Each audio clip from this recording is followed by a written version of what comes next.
want to tell you a little story about how I became aware of domestic abuse, especially as it relates to those who are in the church. Back in 2010 or so, we had an amazing lady who came to Living Water who had a beautiful young daughter.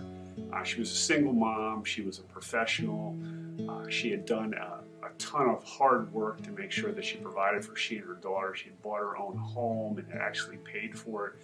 And in the midst of all of this, she met a wonderful guy online who lived in the Midwest. He kind of swept her off her feet. It was almost like a Cinderella story, and he was the knight in shining armor coming to rescue her. And she and her daughter moved away to the Midwest to be married to this man. The man also adopted the daughter. She had another child to this man, and they had what appeared to be a beautiful relationship. Well, a few years passed, and I got a telephone call one day, and it was from her father. Her father was asking me a bunch of questions about domestic abuse and how I would handle it. Her dad happened to be a pastor, and I just thought it was two pastors talking to one another, figuring out how do we help each other minister to people.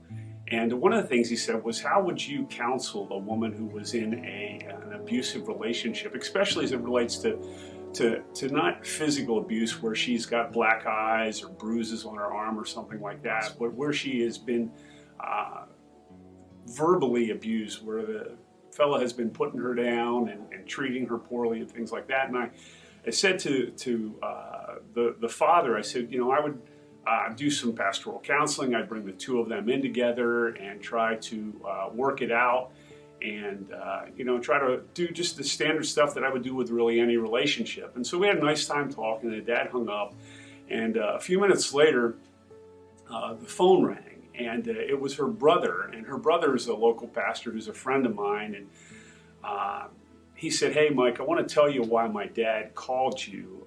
It was actually a test. My dad wanted to see how you would minister to my sister, because my sister's moving back home, and she's coming back with her husband and her two kids, but her husband is verbally abusive to her. And I got to tell you, Mike, you actually failed the test." And that was shocking to me. I thought I had done it, I thought I was giving the dad really good advice, and here it turns out I wasn't giving him good advice, but I didn't know that.